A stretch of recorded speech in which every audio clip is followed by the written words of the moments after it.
बढ़ते हैं brokerage reports पर नजर डालते हैं। जिनय अब हमारे साथ जुड़ चुके हैं।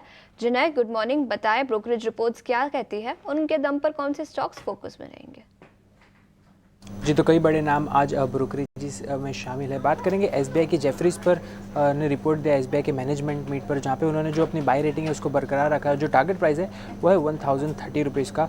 उनका की टेकअवेज अगर मैनेजमेंट से देखा जाए तो उनका है कि फोकस कंपनी का जो है डिपॉजिट ग्रोथ पर और एसेट क्वालिटी जो अभी भी रोबस्ट बनी उन्हें नज़र आ रही है। एसेट क्वालिटी की बात करें तो वो अभी भी होल्डिंग अप नज़र आ रही है जेफरीज को। उसी के साथ अनसिक्योर्ड लोन्स में भी वो अच्छी नज़र आ रही है।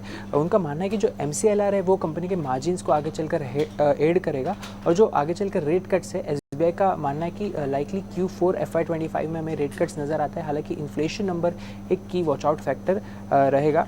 बैंक ने आगे चलकर ये भी बोला कि उनके कोई भी प्लान्स नहीं है नए कैपिटल रेज करने के लिए, और उनका जो स्टेक सेल है या फिर लिस्ट अपने जो सब्सिडरीज है उनका भी फिलहाल कोई प्लान नहीं है। एसबीआई बात करें तो जेफरीज की एक टॉप पिक बनी रहेगी पूरे बैंकिंग सेक्टर में। आगे चल के बात करेंगे रिलायंस पे, तो जेपी मॉर्गन की रिपोर्ट है जहाँ पे उन्होंने अपने ओवरवेट रेटिंग को बरकरार रखा। जो टारगेट प्राइस है उसको कट किया है और 1468 का टारगेट प्राइस दिया है। उनका मानना है कि कंपनी के जो दो ड्राइवर्स थे जिससे कंपनी का अंडर परफॉर्मेंस चल रहा था, पहले तो था वीक रिफाइनिंग मार्जिन्स, वहाँ पे एक हमें रिवर्सल देखने मिल रहा है, और जो दूसरा जो था रिटेल में जो रिटेल की हेड टॉप ग्रोथ थी वहाँ पे अभी भी थोड़ा कंप्रेशन नज़र आ रहा है। उसको अनुमान लगाना उस पर अभी भी थोड़ा कठिन है कंपनी के लिए। उसके अलावा उनका मानना है कि जो एक start of solar panel plant होगा वो एक नियर टर्म कैटलिस्ट बन के आ सकता है रिलायंस के स्टॉक पे। बात करेंगे सुबह पे, तो इन्वेस्टेक का एक इनिशिएशन रिपोर्ट नज़र आया है। उन्होंने बाय का रेटिंग दिया। जो टारगेट प्राइस है वो है 2150 रुपीज़ का। ये एक लेट प्ले है टोटल रियल एस्टेट साइकिल पे सुबह इन्वेस्टेक की तरफ से। उनका मानना है कि कंपनी ने consistently free cash flows generate किए हैं, और उनका एक्सपेक्टेशन है कि आगे चलकर जो उनका स्ट्रॉन्ग पाइपलाइन है वहाँ पे 18% CAGR हमें नज़र आ सकता है उनके प्री सेल्स ग्रोथ में FY24 से FY27 तक। बात करेंगे LNT पर, तो UBS ने अपनी न्यूट्रल रेटिंग को मेंटेन किया। जो टारगेट प्राइस है वो है 4000 रुपये का।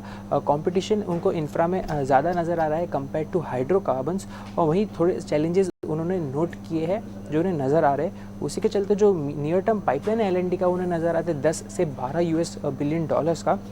जो डोमेस्टिक इंफ्रा स्पेंड्स होंगे और जो मिडिल ईस्ट का एग्जीक्यूशन होगा वो दो वॉच आउट फैक्टर UBS ने हाईलाइट किया है LNT के स्टॉक को लेकर। आखिरी में बात करेंगे HCL टेक पे, तो मॉर्गन स्टैनली की रिपोर्ट है जहाँ पे उन्होंने अपनी इक्वल वेट रेटिंग बरकरार रखी। जो टारगेट प्राइस है वो है 1970 रुपीज़ का। उनका मानना है कि जो मैनेजमेंट ओवरऑल कमेंट्री थी डिमांड एनवायरनमेंट को लेकर वो बैलेंस्ड नजर आई, और कंपनी का जो आगे फोकस है वो एक प्रॉफिटेबल ग्रोथ डिलीवर करने पर रखेगा। मॉर्गन स्टैनली की रिपोर्ट के चलते HCL टेक, इसके अलावा LNT, रिलायंस इंडस्ट्रीज, कई सारे स्टॉक्स जो ब्रोकरेज रिपोर्ट्स के दम पर आज फोकस में रहेंगे। जिन्हें शुक्रिया पूरी डिटेल्स के साथ हमारे साथ जुड़ने के लिए।